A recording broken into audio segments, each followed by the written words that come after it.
Our next speaker is Bobi Wine. He is a Ugandan pop star, activist, and political leader. He heads the National Unity Platform, which is the country's largest opposition party, and he was elected to parliament in 2017. As a singer, Bobi Wine's music has focused on social justice issues. He's been blocked from performing, however, since 2018, his music considered a threat to the political establishment.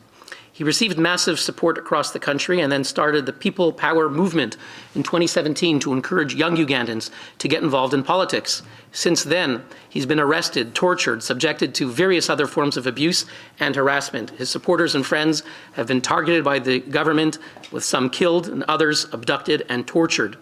Bobi Wine was a presidential candidate in Uganda's most recent election, which has been described as the most violent and least fair in the country's history. He was placed under house arrest, denied access to food or water. Now, I see that on social media there's tremendous excitement that you're here at the United Nations and that your followers refer to you as Mr. President. You have the floor. Mic check, 1, 2, 1, 2. Thank you very much for having me. I'm very honored and privileged to be here, not just for myself, but to highlight the plight of the people of Uganda and many people in the world that face the same that we are facing in Uganda. My name, like you said, is Kyagulanyi Ssentamu, although I'm more popularly known by my stage name as an artist, Bobi Wine. I'm a musician, an activist, and also political leader. And yes, I challenged General Museveni in the 2021 election, which turned out to be the most violent election, not just in the history of Uganda, but in all elections that I've seen, because I had to campaign with a bulletproof vest and a ballistic helmet. I survived 3 assassination attempts in 3 weeks by the police and military. On the campaign trail, my entire campaign team was arrested and incarcerated without charge.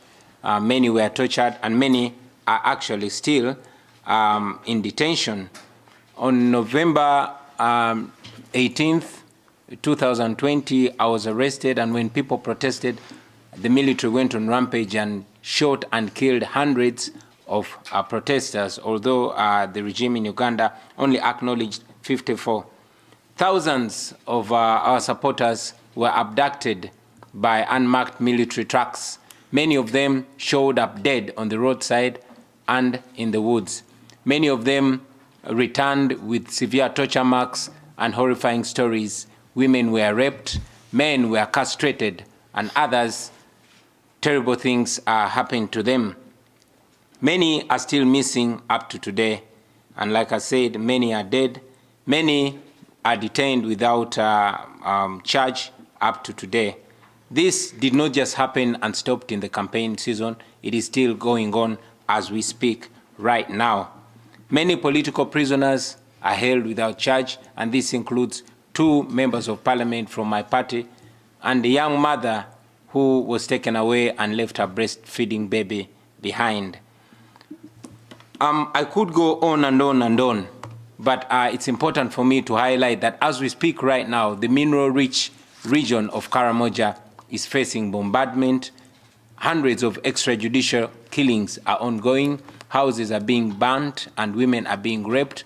All that is because that region supported us overwhelmingly and is facing the wrath of the military, which is commanded by the son of General Museveni.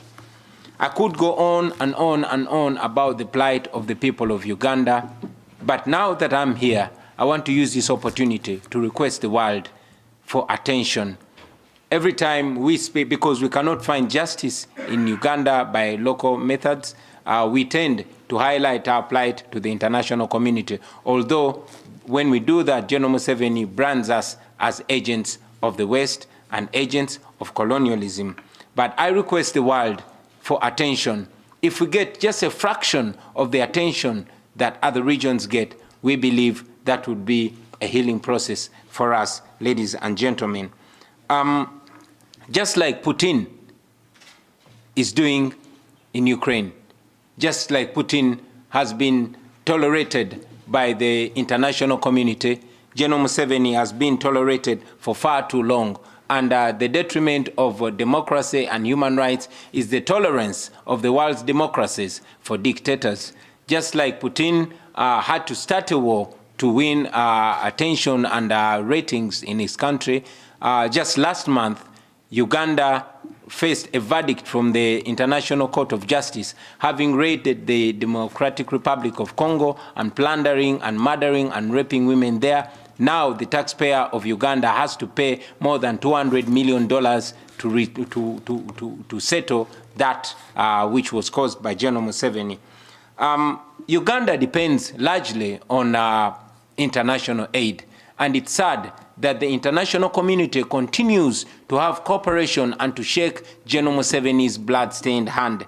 We have constantly called for sanctions. We've called for the same standard of human rights in Uganda.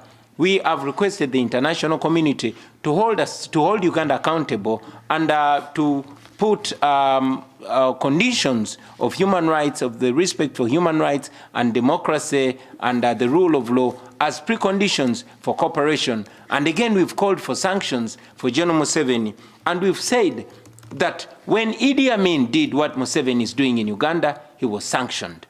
When Charles Taylor did to the people of Liberia what Museveni is doing right now in Uganda, he was sanctioned. When Robert Mugabe did to the people of Zimbabwe what Museveni is doing to the people of Uganda, he was sanctioned. When Saddam Hussein and many other dictators did what General Museveni is doing in Uganda, they were sanctioned. Why then is General Museveni not being sanctioned? So we are here to challenge the international community to hold General Museveni on the same standard of human rights, of democracy, and the rule of law in Uganda.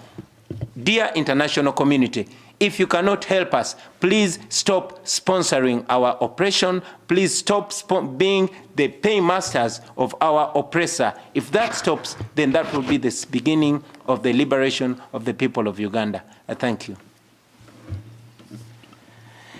Thank you very much.